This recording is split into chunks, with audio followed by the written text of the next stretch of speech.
Welcome to the weekly topic, and this week I'm flying solo as Tommy is unfortunately not able to make it, but thankfully I've been joined by a man whose football career has taken him from the south of England to central Brazil, all the way to Southeast Asia and back again, now writing books about his travels in The Boy in Brazil and Titans of the Teardrop Isle, and giving tips on how to make it in football with Play Like Your Football Heroes.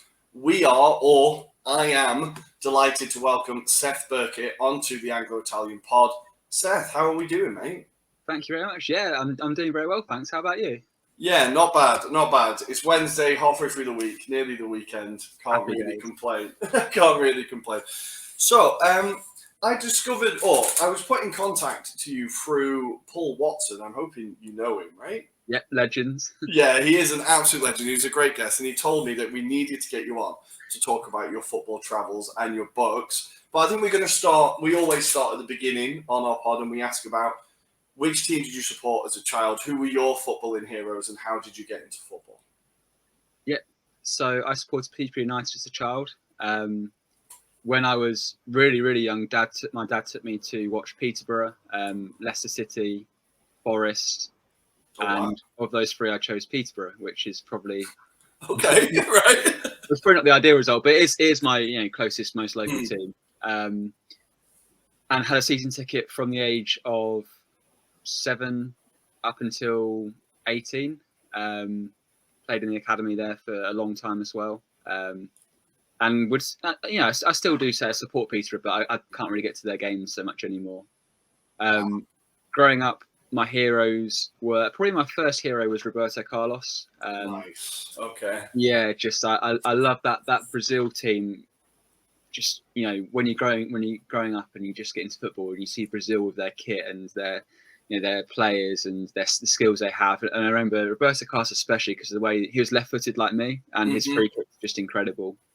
Yeah, I always find that I'm a terrible footballer, but I'm also left-footed, and I always feel like whenever I see a left-footed footballer, I'm like, oh, that could be me. That could be me. Like, makes it feel a bit more relatable, right? A bit more relatable. I spent so many hours in the garden trying to do that free kick that he scored against France with the outside of the foot. Yeah. I spent so many hours trying to do that. So he'd be up there. It would then go alongside Beckham, Ronaldinho, probably my ultimate hero.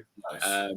And then plenty of football heroes from Peterborough United, like Andy Clark, Giuliano Grazioli. Grazioli, very nice. So when you were growing up watching Peterborough, this would have been the Barry Fry years, right? Yes, it would have been, yeah. So mainly when we were in Division 4 or League 2 now. So quite grim years actually to be watching them. It's almost like since I stopped going as a season ticket holder, they've actually got quite good. I say that when they're bottom of the Championship now, but my dad's still got a season ticket holder, and he just comes back after every game and says, "Oh, I can't believe the standard. It's amazing we're playing at this standard." So, yeah, it's really improved. Well, there's something like so. I grew up watching Crewe Alexandra, so I think roughly at the time we would have been playing each other quite a lot. I think Peterborough and Crewe Alexandra have met each other a lot over the past, and I think I remember Crewe being in the Championship, and that feels like a different lifetime ago now. And you do realise that the standard in that division is very, very good, and it's only getting better. Like over the past 10 years, it's improved so much. Yeah, I was just having this chat the other day. Actually, it's not even the Championship, but non-league now. The standard is going more, improving more and more, and it's the same throughout all the leagues. It's amazing to see. It really is. It just comes down to, I guess, better coaching. I think the academy systems had a massive impact on football. But I think ultimately it also comes down to money. And the fact is that Peterborough have 6,000 people coming to watch their games, and then you're playing against Fulham and teams like that, and you just think, even look in League One, and you look at Sunderland's in League One, you think how can Peterborough compete? The fact they're in the Championship is just incredible. It is mad, and it's something that we've often talked about on this pod. It's the fact that it's like in Italy, obviously we're based in Milan. Like in Italy, outside of Serie A, we don't really get attendances. Like I went to watch a Serie D match, and it was me, a man and his dog, and like the bored wives of the players. Like there was nobody there, and I think it is like one of the biggest differences in the footballing cultures that in England we do get. Even the Alex get 3,000-4,000 a game, like, and that is. When I tell my students here, it kind of blows their mind that many people bother, really. Well, we'll talk about, so you said that you started playing for Peterborough. How did that come about? Like, did you always stand out amongst your friends, or? Yeah, so when I was in I didn't like football initially. Even my dad's a big fan. And then when I went into year one, I had a teacher who's a massive Leicester City fan. Okay. So because of that, I got into football just because of my teacher. He'd let us play like Championship Manager in the class and stuff. So nice. you know, we didn't do much work. We just got lots of football. Because of that, I started just kicking about at the school field. My dad would come out with me, and he'd always pass my left foot to make me left-footed. Okay, nice. Give you that niche early on. Yeah, like, yeah, exactly. Yeah. And then Peterbrough United just ran community sessions at the school. Kind of did those. They invited me into their development centre, and then I guess I just spent a lot of time practicing. And then the development centre pushed me into the academy. So I went as soon as you could at under-9. So I never played Sunday League, actually. In some regards, I wish I did. Throughout my junior career, I only had 2 seasons in Sunday League, and they were probably my 2 favourite seasons. Oh, really? Yeah. But at the same time, it was amazing to go into Peterborough United. You know, the team that I supported, training 3 times a week. The academy manager at the time was a guy called Dan Ashworth, who's gone on to be the technical director of England. Nice. Just been signed by Newcastle to do the same job from Brighton. You know, we had lots of incredible coaches at the academy. Lots of incredible players as well. I mean, Jack Collison was a couple of years above me. We had, I think, of the 10 players who started under 9s, 3 of them represented their country at under 18 level. Wow. So amazing to kind of be at that standard, to learn so much. And it's also, this would have been around 1999. They were very forward thinking in that they had us playing futsal to develop our football skills. They had us having talks from nutritionists. Wow, even and that really made my family as well, because they'd invite your parents along to these talks. And it made my parents think, okay, we need to look at what we eat. We need to, so I didn't get to play with my friends, which is a shame, but at the same time, like learning all these things was absolutely incredible, and a real privilege to be involved at such an amazing academy, I'd say. Well, I think it's like a great thing, like, because again, Crew Alex were like really famous for their academy for a long time, both for good and bad reasons now. But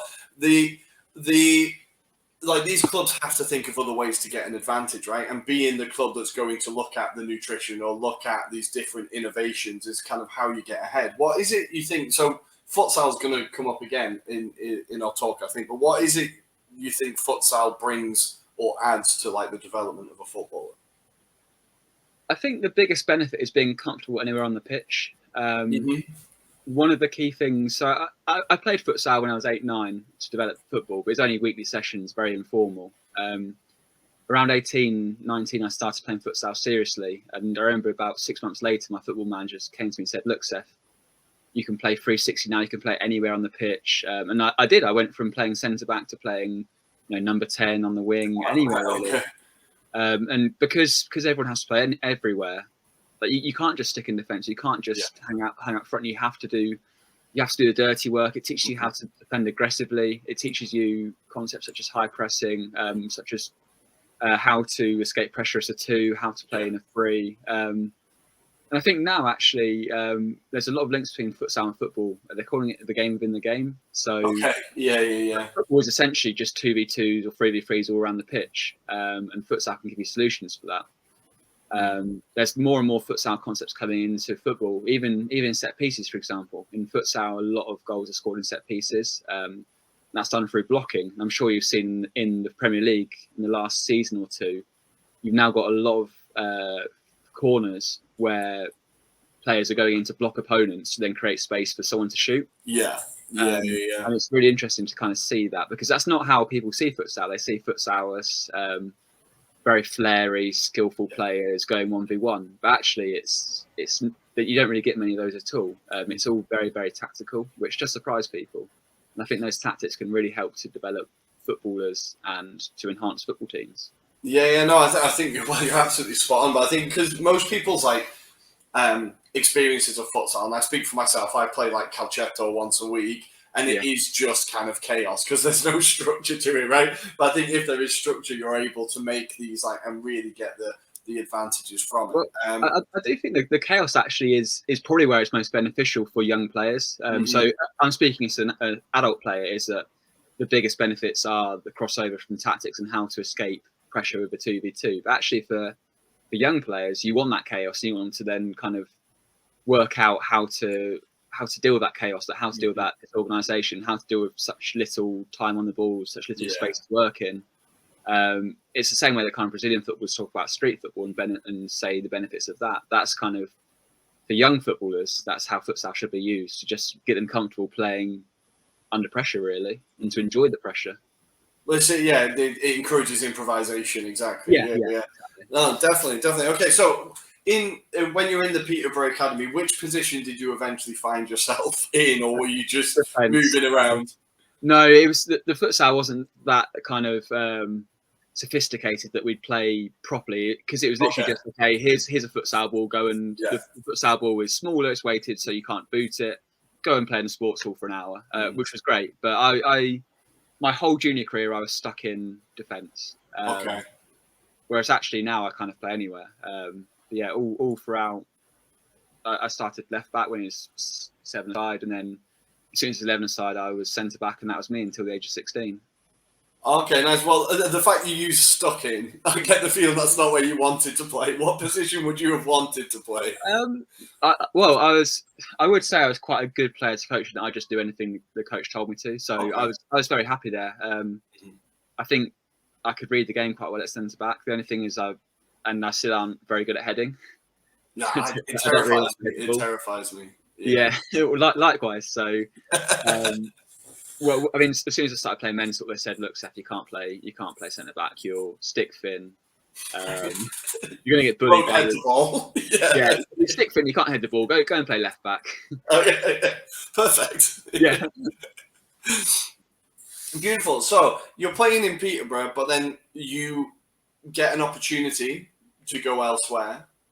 How does this come about, or how did you find yourself with that opportunity? Well, I kind of had a bit of a messy young playing career. So I got released a lot of times. So I played in the Peterborough Academy, got released, went and played for Northampton, got injured there for quite a while, got released, went and played Sunday League for 2 seasons, got signed again by Peterborough, and then when I got to under-16s, got released. There was actually a programme called Big Ron Manager.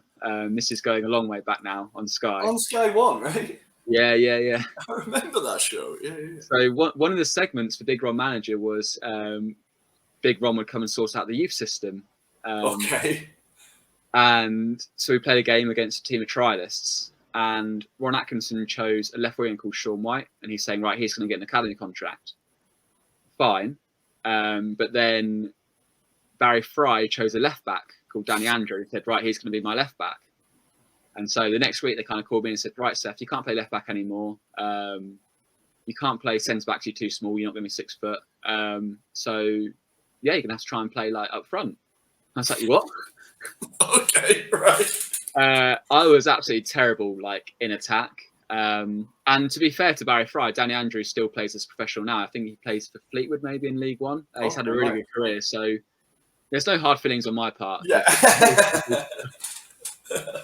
I got released, and I went and signed for my local semi-professional club, Stamford. They play in Step 4. I think they kind of bounce between Step 3 and Step 4. So the Northern Premier League, Division 1 South, or they rename it every season. Back when I played in it was Unibond League. Signed there. At this stage, I really want to be a professional footballer. Was quite realistic about my chances. My parents were quite kind of in my ear about that as well. They're saying, look, Seth, you can go and play non-league football, get paid good money to do so. You can go to university, have a good job, and have a nice life. But still, I was like, well, I would quite like to be a professional, give it a go. And actually, like kind of reading. So I'd always been really into reading. I think it's like, because I was quite competitive. But I remember in primary school, you'd have teachers would say like, oh, who's read the most books this term? So I'd always want to win that. So because of that, I read a lot. And 2 books in particular kind of really got my attention. It was Vinnie Jones and Peter Crouch's Autobiographies. Both of them have played professional football in Sweden for a season. And I just read those chapters and thought that sounds incredible. I've always loved going abroad, get really excited by family holidays abroad. Nice. And being able to go abroad and play football is great. And it's thinking, obviously Peterborough released me. It's going to be hard for me to get a professional team in England when Peterborough don't think I'm good enough. But there's loads of professional clubs out there. Maybe the style in another country suits me. So after that, I just emailed like I Wikipedia'd every single club in Europe basically that was professional, and I'd go through all the contact list and send emails out, and didn't really expect anything, but still lived in hope and just always hoping to have one club say yes to me. Had a couple of kind of lukewarm responses in Sweden. I've actually got distant relatives in Sweden, so I went over there, spent a week training. I can't remember the team's name. They're in Uppsala. Okay. First relation is they lecture in the university there. Had the week with the under 18 team. I said, yeah, you can come play for us, but we are amateur, so. But it was nice. I did quite like the lifestyle over there. The football was quite a nice standard. They got quite a few people coming to games. The facilities were nice. So it's a good experience. I think the chance to live in Scandinavia would be great, right? And as you said, like the footballing culture there is pretty strong. I imagine the non-league there is fairly decent. Yeah. Right? It was good, and I kind of came back almost reinvigorated and just kept on messaging clubs. And I've always found that the harder you work, the luckier you get, and that was very much the case for me. So we had in my games at Stamford, I was kind of semi-involved in the first team. I was in the squad getting minutes here and there, but mainly I was playing the under 18s. We had this guy started to come watch our games and one new guy starting to watch your games is a big talking point because we were playing from two men and their dog. So who's that? Exactly, and so it really stood out that this person came to watch our games. And there was lots of rumours saying he's a scout, he's an agent. It turned out those rumours were true. So he was the agent of Denilson, who just signed for Arsenal. Very nice. A player I remember fondly for a bit. He was quite promising for quite a while, I think. He was. Actually, through this contact, I went round to Nilsson's house, chilled out of here. Which is nice. Cool, yeah. That's pretty cool. Being an agent was quite new to Anderson, so he actually worked full-time in Ask in Stamford, in addition to being the agent for Denilson. He found out Stamford had a non-league football team, and he thought, right, I can put some of my Brazilian players through Stamford to then get them noticed in England. But he started to come watch under 18s. He then liked it. He came and watched more and more. He actually selected three of us. Three of us went over to a team called Estrela de Amadora in Portugal. He got us a week-long trial over there. That was a team that Bebe from Man United, he played for them for a bit. Wow, right, yeah. That was a really cool experience, actually. They were playing in the top league at the time, but the facilities were not good. I remember they only had half of the floodlights worked on down one side, and then there was no fence between the AstroTurf and the railway line, so it wasn't like losing 20 balls a game. Yeah, exactly. But the standard was really good. The coach did his best to say it to us. He said, "Oh, we play Sporting, we lose. We play Benfica, we lose. We play anyone else, we win. We are the number one loser," he said to us. Okay, right, nice. I like someone who knows where they are in the world. I like that. Yeah. And the three of us did okay out there. The coach, though, was obviously not that interested in us. He just called us. He called me "me." He called one of the others Inglés. Okay, right. But it was a great week. Like, really enjoyed it. And again, it kind of whetted the appetite to play football abroad. What's it like going on trial? Like, it's a phrase that you hear people say, I had trials, I've been on trial. Like, is it an intense experience? Is it like how long do you realistically have to prove yourself, and what is it like to go through? Those trials abroad, like, didn't really feel like trials. They kind of just felt like, oh, I'm going to give this a go and see what happens. I never really felt any pressure. I've never. The only times I have felt pressure in a trial was probably when you have 6-week trials in academies when you're a kid. Right. And even then, like, there's not that much pressure on you. I've probably felt more pressure when I'd actually signed for the club, and the same for every club. Like, you feel more pressure because you think, okay, you want to go on trial and you think I've got nothing to lose. Like, if it doesn't go well, then fine, I'll probably get another one. Whereas when you actually have a contract, you think, right, I've got this contract to lose now. There's people. Yeah. People always make the mistake that football is a team sport, and it's absolutely not a team sport at all. It's an individual sport, and your teammates will do anything to make sure they're the ones who get the contracts and not you, almost. It's a weird dichotomy, right? Because I always think this with goalkeepers especially, right? You're like, obviously I'm an Arsenal fan, so I'm looking at Ramsdale and Leno now, right? And on camera they're like, oh, well done, mate, good work. And I'm like, they can't really think that, though. Leno must be thinking, I want something bad to happen to you, so I get you Uh, a fit. Like any footballer who says they want their team to win when they're not playing is lying. Like, yeah. surely. I think also that is down to the academy system in some ways. Now, I think this thing that's coming into youth football now about the score doesn't matter. I think in many ways it's good, but also I do think that because I had that drilled into me as a kid that, you know, it's how you play and it's not the score. I'd probably rather lose but play really well than win and have a stinker, which is wrong. It shouldn't be that way, but that's why I think. It should all be about the result, right? It really should. But I do think that's something that's. I don't know what the answer is because I don't think the answer is what we used to do, and that the result was the only thing that matters. Because it has to be about development. You have to allow coaches to let players play with freedom. So it's a tricky one. No, well, it definitely is. And when you see the parents who only care about the result, you see that that's massively a problem, right? Like, it can become too focused on that. So you're on trial in Portugal. Where else did you find yourself? So not long after, I found myself in Brazil because Anderson, who was the agent, he came to us and he said, "Guys, I've got this opportunity for your under-18 team. There's a football tournament happening in Brazil. It's called the Copa do Julio. It's in Salvador. Would you like to take part?" Not only that, but the tournament organisers are so keen to have an English team. They'll pay for everything. All you have to do is pay £500 each to fund the flights. So, yeah, it was a no-brainer. Deal done. Okay, right, yeah. Absolute no-brainer. We all went. And when we got to Salvador, it was just really strange. Like I say, we were used to playing in front of 3 people. And then at the airport, we were just mobbed by camera crews, photographers, radio presenters. And we didn't really know why. And the thing was that Anderson hadn't really been very clear of the details. And the details have been hard to find anywhere. There's, you know, the website just showed last year's Copa do Julio, details, anything about the groups. And it turned out we'd been drawn in the same group as Brazil national team, which is why there was such interest. So Brazil's under-18 team were using the tournament as a kind of preparation for some kind of World Cup qualifiers or whatever it was. And, you know, Stanford under-18s didn't really compare to the teams that would be playing in the World Cup qualifiers, I've got to say.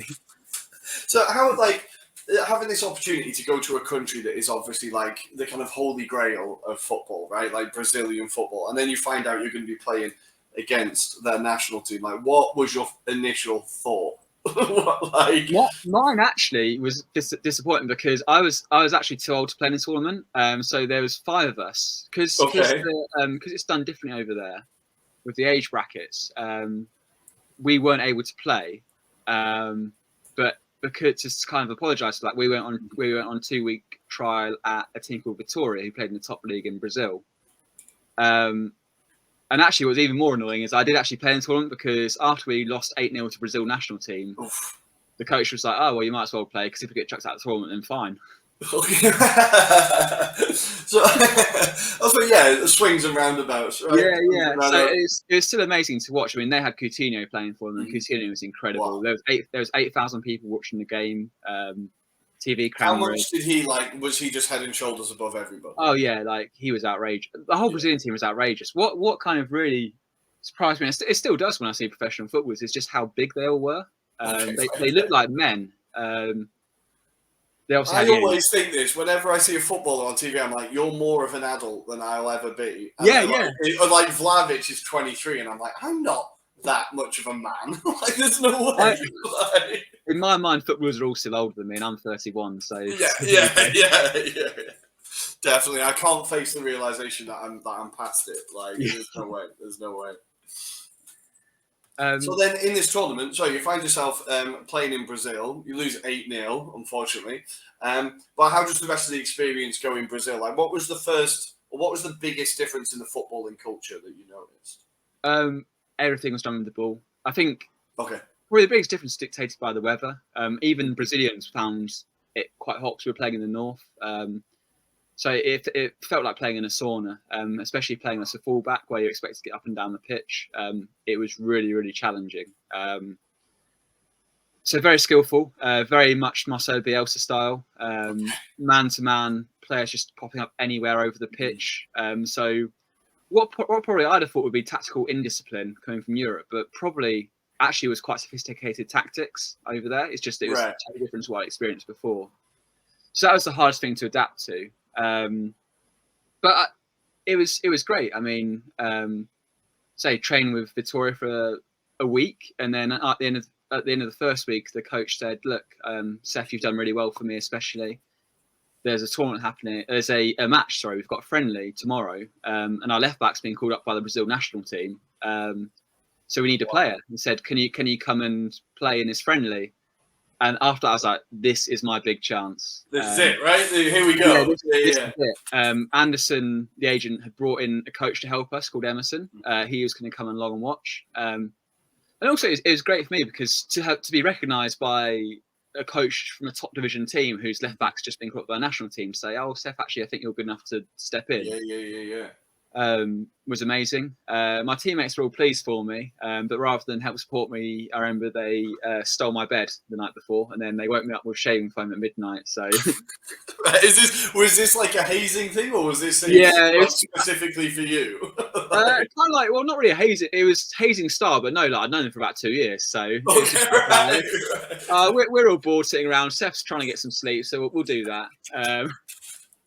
Brilliant. I remember being naked and chasing them through the hotel, which wasn't ideal.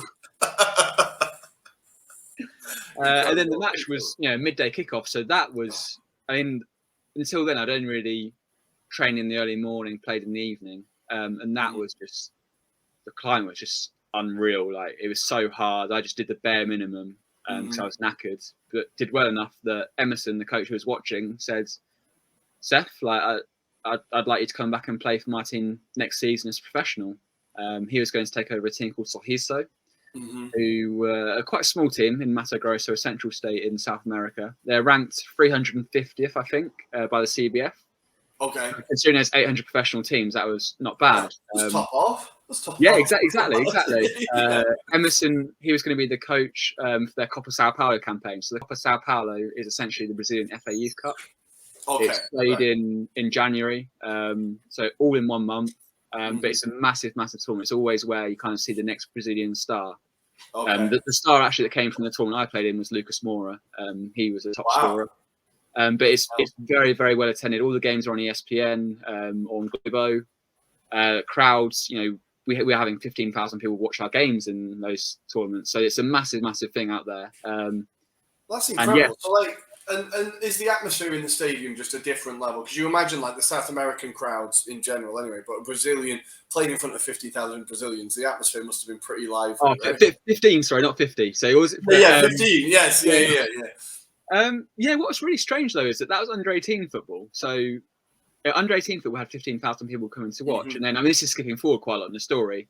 But when I was with the professional team, we had 800 people come to watch, 1,000 people come to watch. So it was always strange. Okay. The Copa Sao Paulo was almost like prioritised ahead of the State League, which had quite modest attendances, whereas the Copa Sao Paulo had massive attendances, real interest. I mean, it got so crazy that I was on like national TV every day, and they even filmed me sleeping. And like that one evening, I like Big Brother.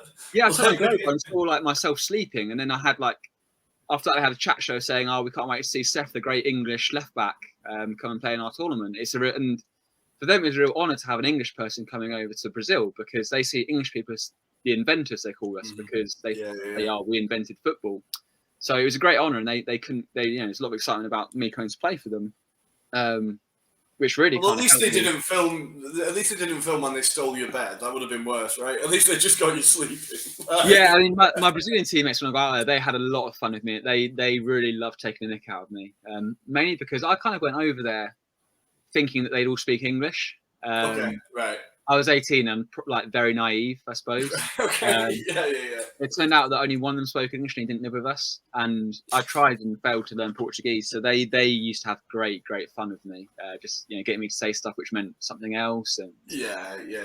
But it is how you still managed to communicate, right? You still managed to find a way. Yeah.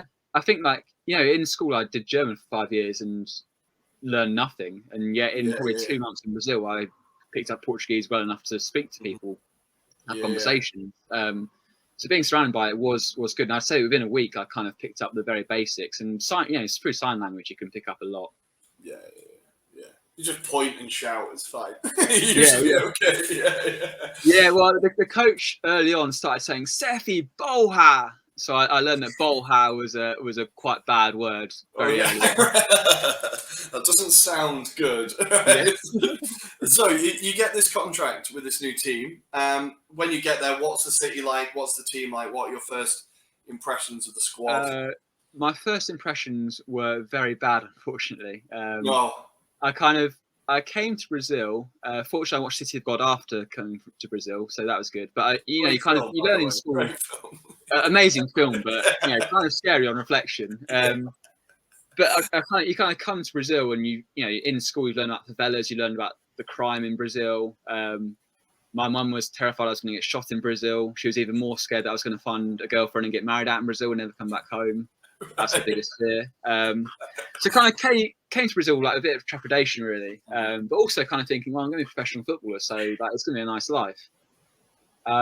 It took me 40 hours to get to Sorriso. It's really it's in cleared rain. So it used to be the Amazon rainforest. They've cleared it to make Sorriso a new city.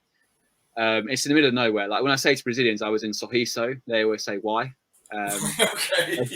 I think that also added to the stories that people just couldn't go over. I'd gone to what is essentially farming country. I got there and the chairman picked me up, but he didn't know that he was supposed to be picking me up. He picked up a goalkeeper from Portugal called Michel. And I had to beg him, say, no, like me, Seth, I'm coming to Sorriso. He said, no, only Michel.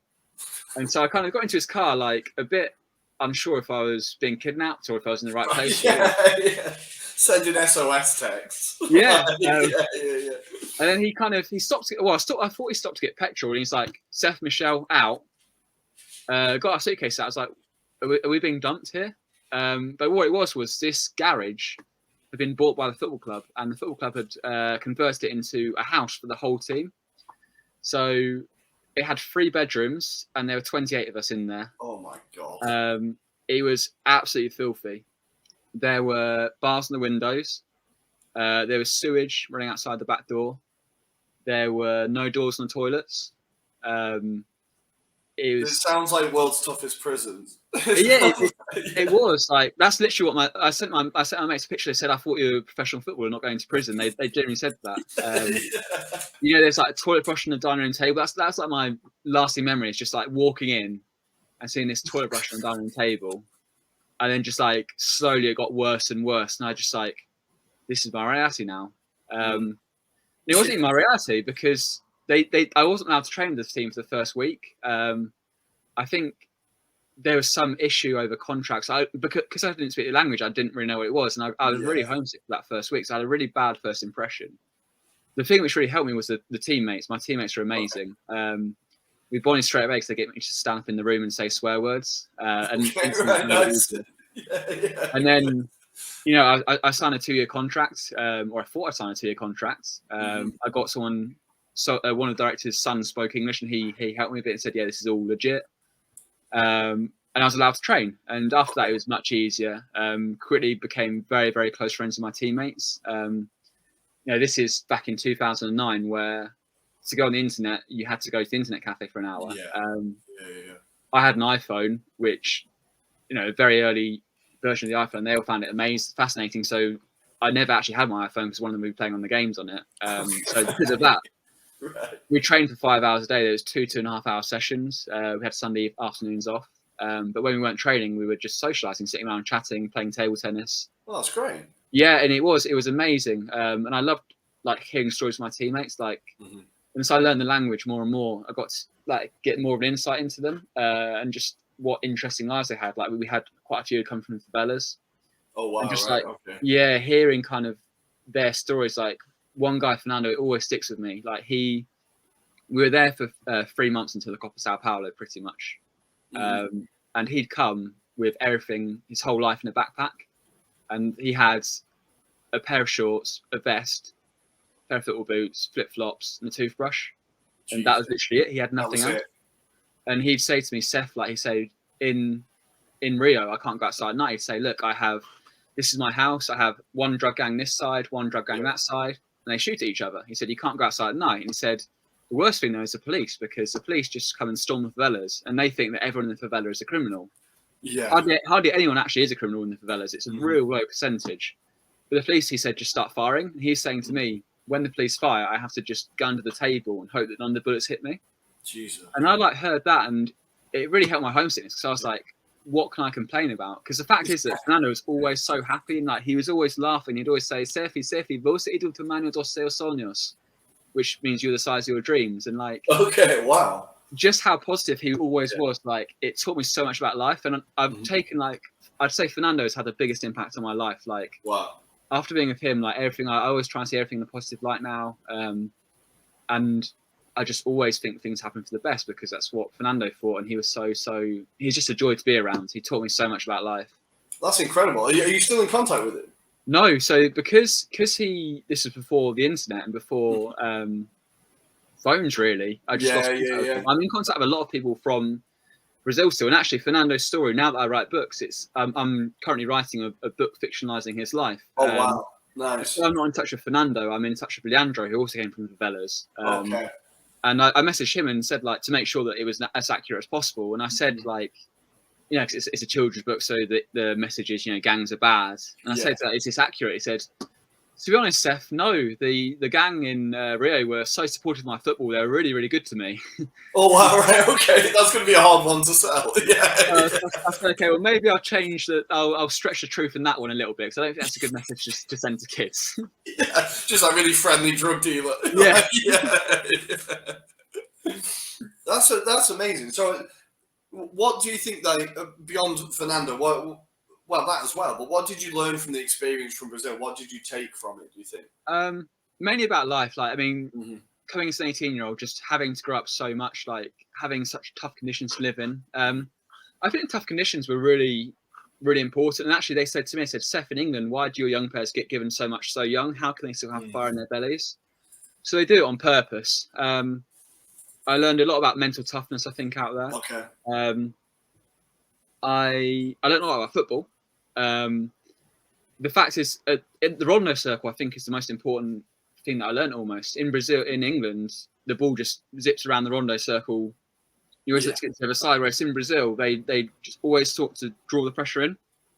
So the best thing you could do in Brazil was you could pass to the person next to you, suck in both defenders, and then nutmeg one of them. Okay, so, Just little things like that kind of really changed my appreciation of the game, and taught me a lot about actually being under pressure is good. It means you can exploit.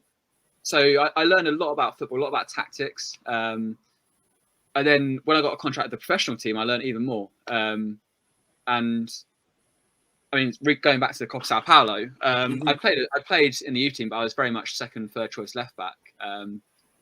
All these TV crews saying we can't wait to see Seth, all these chat shows saying we can't wait to see Seth. And then tournament started and they realised actually Seth wasn't very good. And all of a sudden it goes very quiet. Yeah.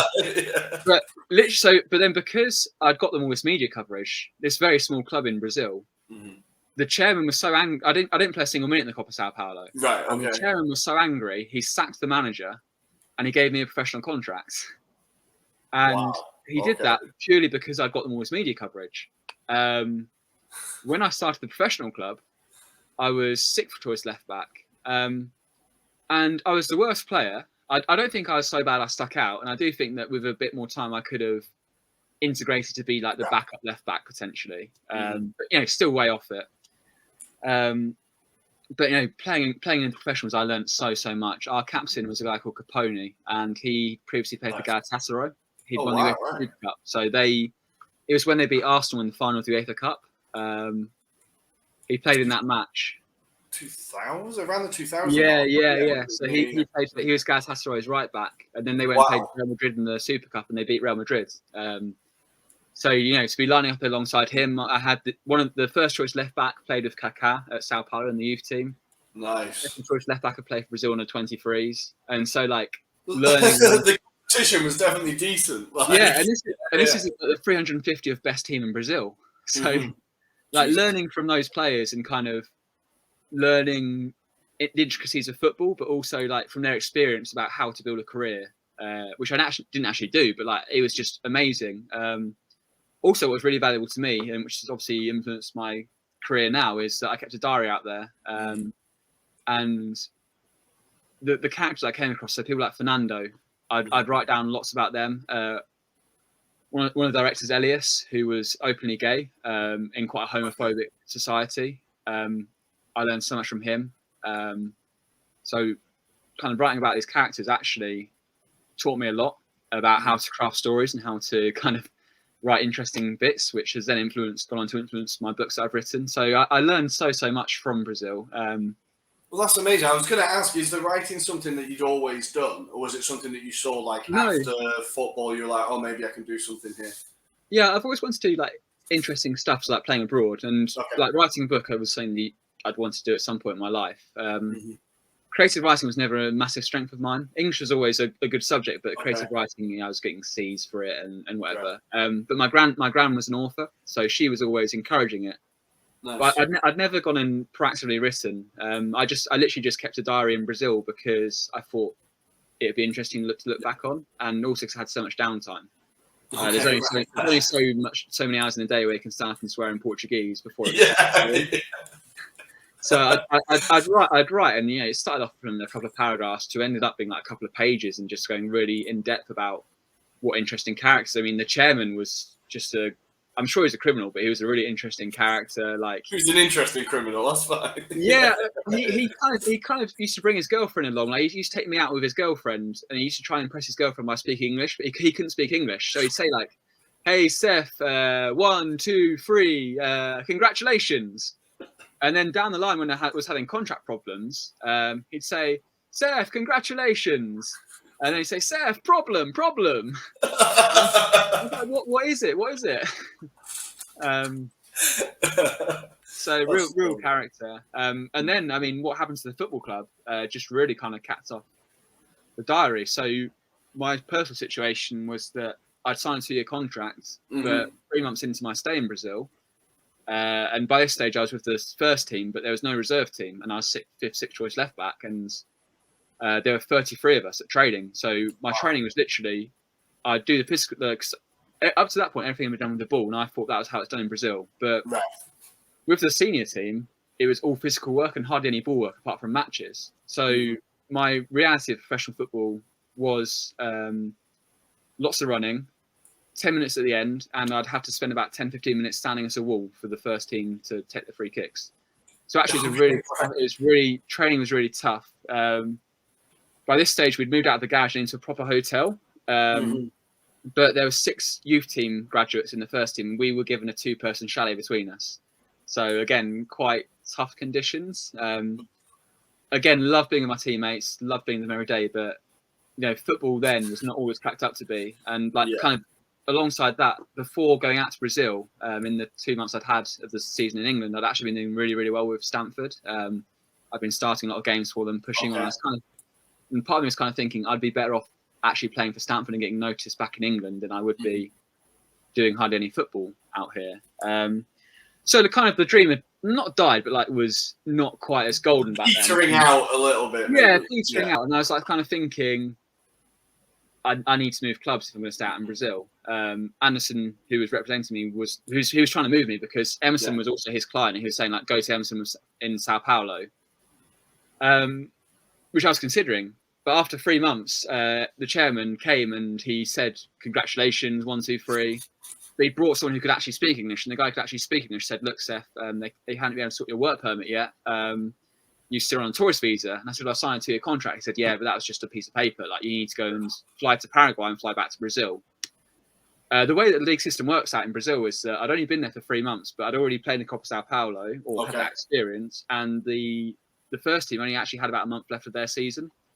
So I was just I didn't trust them by then. I thought, no, I don't want to be stopped at the airport and just said, "No, you can't come in." So I'm just going to go back to England.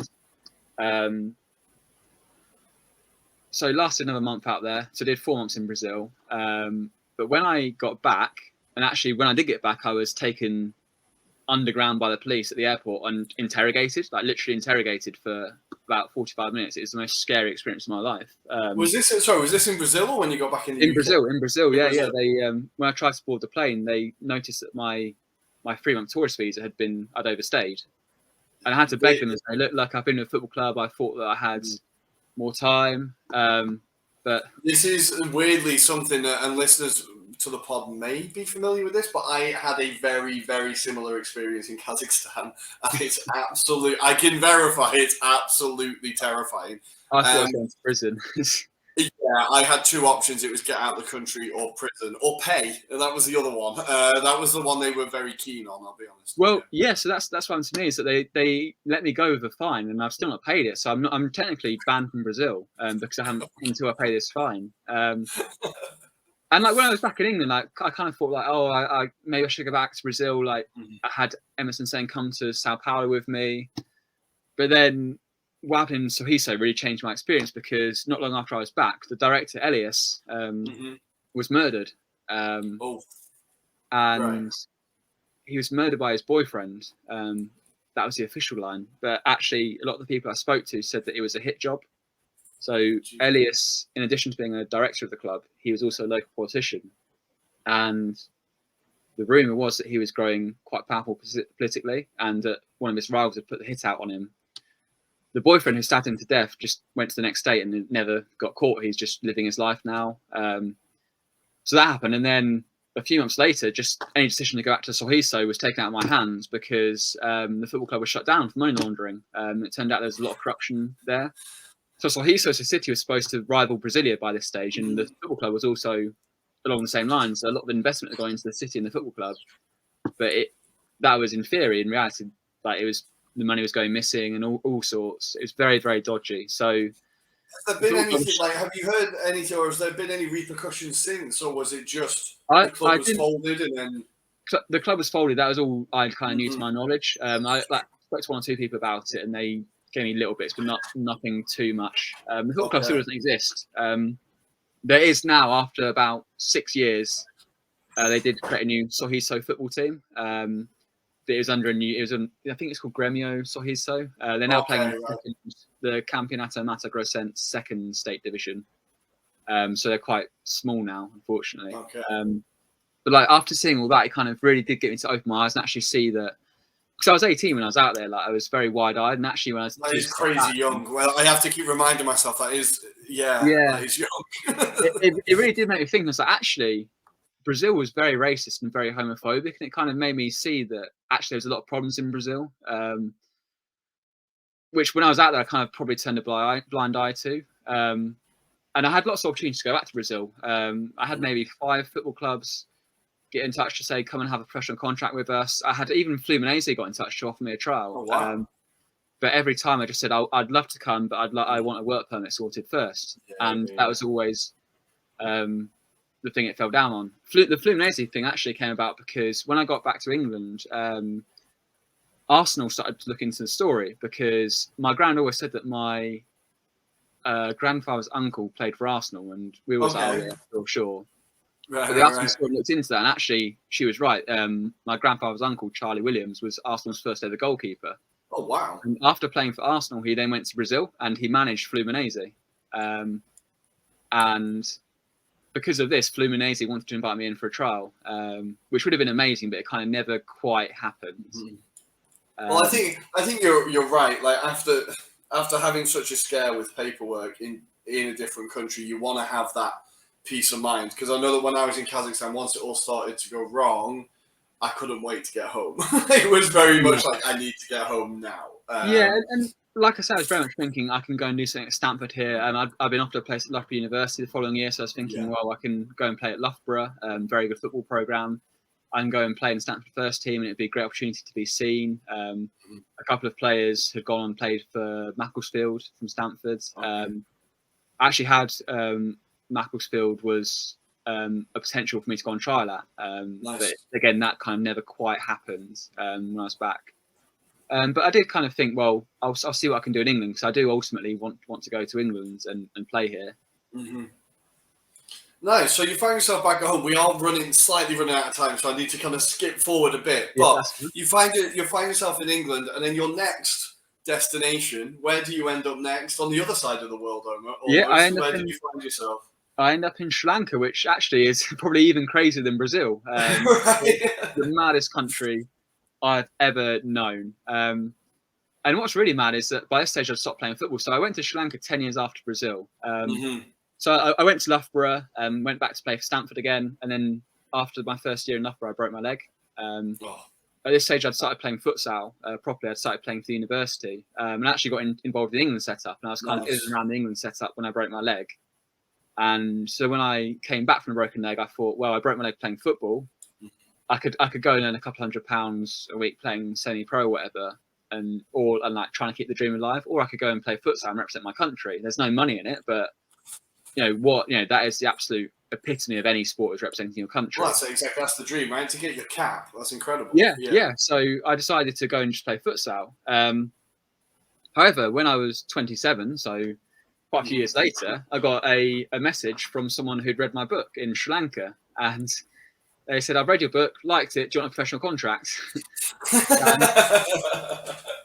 The guy rang me, and I didn't even know they played football in Sri Lanka. I thought, no, well, I was about to say, I only ever think of cricket, really. Yeah. And I didn't really know anything about Sri Lanka. I vaguely knew there's something called the Tamil Tigers. And I was just a bit unsure. And I said to the guy, like, "Are you sure you want me to sign?" I said, "I don't even play football anymore. I just play futsal."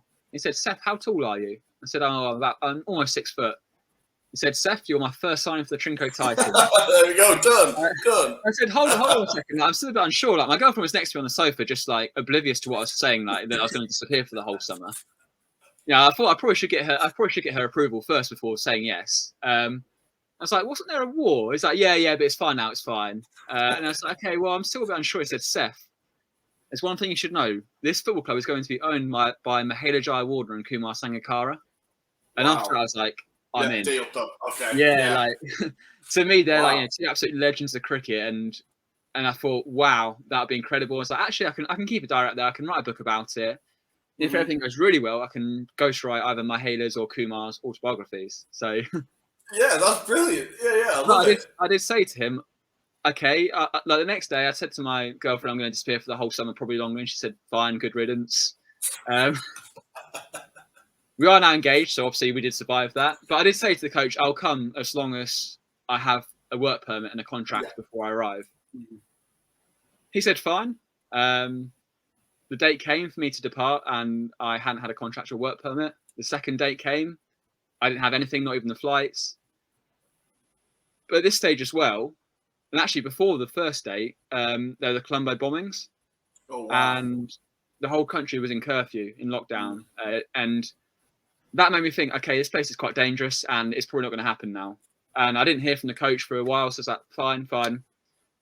About a month or so after the bombings, he got in contact to say, "Sorry, Seth, I've been quiet. Obviously, the country's been in lockdown, not going to do anything. The tournament is still happening and you're still going to come over." Okay, right. But the fourth time that the kind of date to fly came out, I was like, this isn't going to happen. And then eventually he sent a contract through. He's like, "Right, you fly in 3 days' time." And I said, "I can't, like, I need to get my jabs. I'm not going without my jabs." Like, it also wasn't actually the finalised contract. It was just like, this is probably what you're going to sign. Okay. So when I got my jabs, I bought myself a week. Said to everyone, "I might see you in a couple of weeks. I don't know what's going to happen here. I don't have a clue what football in Sri Lanka's like." And flew out with a guy called Dean, who was from Northern Ireland, and who was similarly just absolutely baffled and didn't really think it was going to happen. But we got to Sri Lanka. We kind of got to the airport in Heathrow, and we thought, we don't even know if these flights are going to be legit, if we're going to be allowed on. Right. We were, and we ended up in Sri Lanka, and it was just an absolutely incredible experience. I truly love playing football in Sri Lanka. Was there a bigger following there than you expected? Yeah, there was. There really was. I was in the northeast, which is actually right in the epicenter of the war. Oh wow! Right, okay. Right. The war that finished, I think, in 2009. So I was out there in 2019. I think it was. Yeah, there were football shirts everywhere. There were lots of games, probably more games of football going on than games of cricket, which really surprised me. Okay. There was a lot of passion for football. Unfortunately, there wasn't a lot of ability for football. Well, that's unfair. There's a lot of potential for football. But the problem was there's no coaching infrastructure there. There's only really coaches in Colombo, which is where our coach was from. But out in the northeast, there's no real coaches. So it's a very kind of early game of football with, players not understanding tactics, understanding positioning. It's all very kick and rush.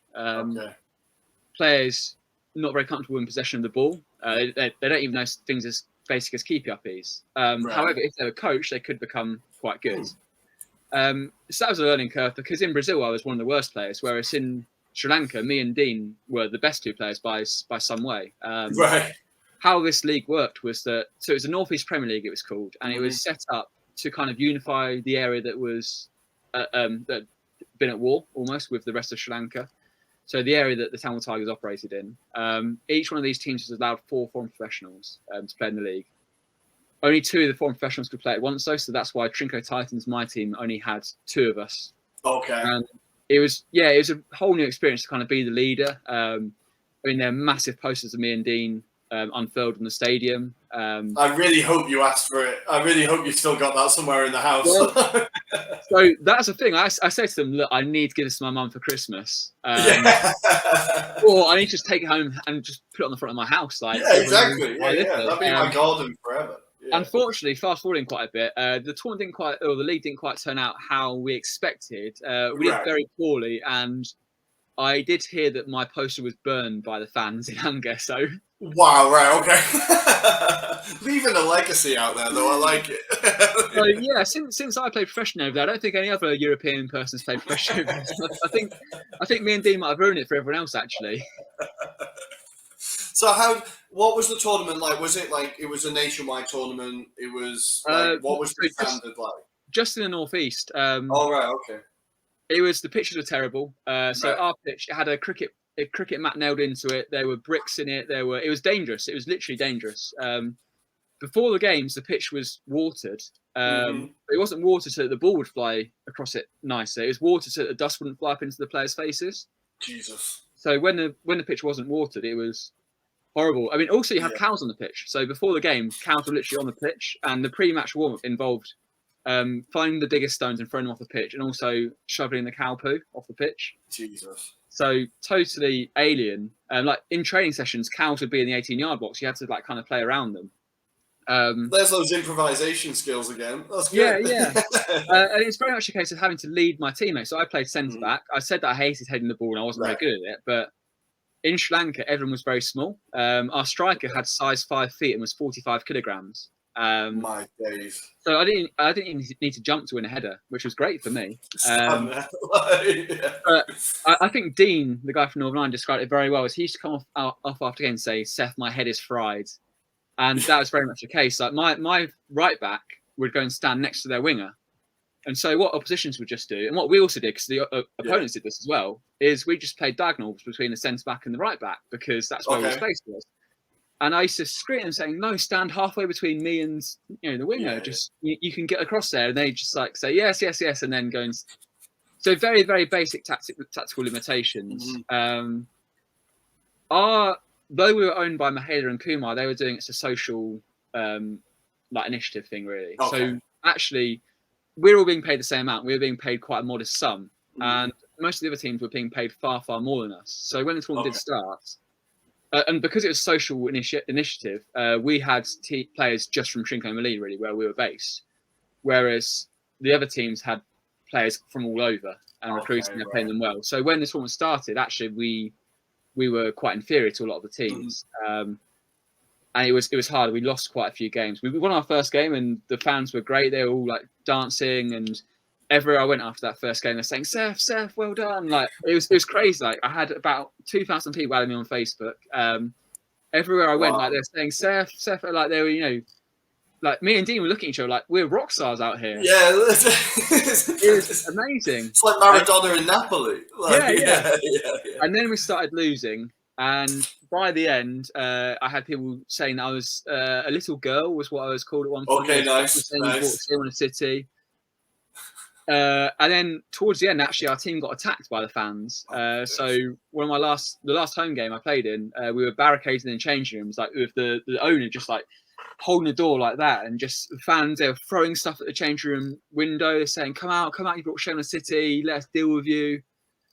The one thing for me though, and it's quite strange out there because there's a massive white privilege, and so. Though a few people said, you've brought shame on the city to me, by and large, the fans loved me and Dean.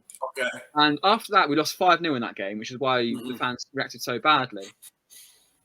They wanted to hurt my teammates, and yet they applauded off the pitch and said, Seth, the best defender ever. Oh, it was quite a strange experience. But I do find the Sri Lanka experience was so rewarding because kind of seeing my teammates, like how they come from nothing almost, like they, a lot of them had been involved in the war, they'd lost friends in the war, someone even fought in the war. We were playing against, like one of the guys I played against was the football captain of the Tamil Tigers football team. Jesus. He was like their head of sport. And so, I like that they had a head of sport. yeah, I mean, like who's ever going to go and beat the Tamil Tigers football team? Sure, they won every game they played. Well, you'd think so. Yeah, you would think so. Yeah. So, but then, like, but also seeing how they improved, like they improved so much over the course, like not just from me and Dean, but also because the coaching staff were very good. They came from Colombo, they knew what they were on about, and it was great to see the players improve, and they're all so humble and so grateful to us. And they had usually, so for these 3 months, 4 months of the season, they're professionals, but the rest of the time they were fishermen, they were painters, they were surviving on less than £5 a day, and kind of despite this almost poverty, really, they'd invite me and Dean to their houses. They'd buy us food. They'd always cook for us. They couldn't do enough for us, and it was just amazing to see. And it taught you so much about the world and about like what's important in life, really. That's incredible. I'm very jealous. I love this. Like, I think I've bored my girlfriend to death with the idea of like my dream, if I had ever been a footballer, would be kind of not top division, but those middling divisions, and just moving around the world and just traveling. I think it is incredible. It's incredible. But Seth, unfortunately, we have run out of time. We're going to have to get you on again because I feel like there's a lot more stories. There's many more stories to come from you. So for our listeners, you can promote your book. So for your time in Brazil, the book is called The Boy in Brazil. And for your time in Sri Lanka, Titans of the Teardrop Isle. Beautiful. And is there any other work you want to plug? Where can we follow you on social media? Any work coming up? Yeah, just at Seth Burkett. Work coming up is all fiction books. It's been kind of inspired by my time in Brazil and Sri Lanka, which have been getting rejected actually quite a lot recently. But I do think will eventually become books. So they're on the horizon, and hopefully extending the series of Techers and Play Your Football Heroes. So lots of potentials, but we'll see what actually happens. Perfect. And we're just going to finish with some questions that we ask everybody we've interviewed who has played professionally. Who was the best player you've played with? Best player I've played with? God, that's a tough one. Probably the player that's done the most would be Sam Clucas, who I played with at Lincolnshire. Nice. But he was actually playing on the bench at Lincolnshire. He wasn't amazing. However, what he's gone on to do, and he is now an incredible player, and it kind of teaches a lot about development. I'd say over in Brazil, it would have to be Capone. By the time I played with him, he was 38. He had a terrible diet. He smoked 40 a day, and yet he was still absolutely class. Like I love it. I absolutely love it. The best player you played against? Best player I played against. This would be going back to academy days. I played against quite a lot of people who, like, I remember I played against Jamie Vardy, for example, when I played for Stanford. Oh, nice. But the best player I played against would have been Theo Walcott's cousin. I remember playing against him, a guy called Jacob Walcott, and he absolutely ran me ragged. And I remember just the ball was going off, and I just boosted it as far as I could away. And he's like, "What are you doing? You call me this and that." I was like, "Look, mate, just give me a few seconds. You're absolutely knackering me." So there's quite a few guys I play against who have gone on to do very, very good things in the game, but that Jacob Walcott really sticks out to me as just the player who tore me to shreds. Very nice. And finally, the best atmosphere you played in? Has to be Brazil. That's the Brazil. So when we played Palmeiras, again, I didn't actually play in it. I was an unused sub. The Sun did actually report and say that I was man of the match against Palmeiras' first team, which I didn't mind. Yeah, I'll take that. I'll take that all day. People watching, and they were like, people had England shirts for me, and just like the roar for goals are just incredible. Nice. That said, the atmosphere in Sri Lanka was also amazing for a totally different reason. Is that you only probably had 700-800 people at the games, but rather than going in the stand, they all stood right around the pitch, around the touchline. Nice. So really, like literally a meter away from the game. And because of that, it had an amazing atmosphere, and they'd all like come with their mopeds and honk their horns. Nice. Sometimes got a bit aggressive towards the referee, and so you wanted them like when you were a home team. But I think the very first game I played in Sri Lanka, where we won, and we won with a late goal to make it 3-2, and the crowd just stormed the pitch. I've never known a buzz like it. Incredible. So I'd probably have to say actually that is the best atmosphere, just because, yeah, the feel that's probably the best thing I've ever had in life. It was indescribable. That's incredible. Beautiful, Seth. Thank you for coming on. We've absolutely loved it. We'll be in touch for another interview at some point, I'm sure, because I do feel like there's more stories. Brilliant. Thank you.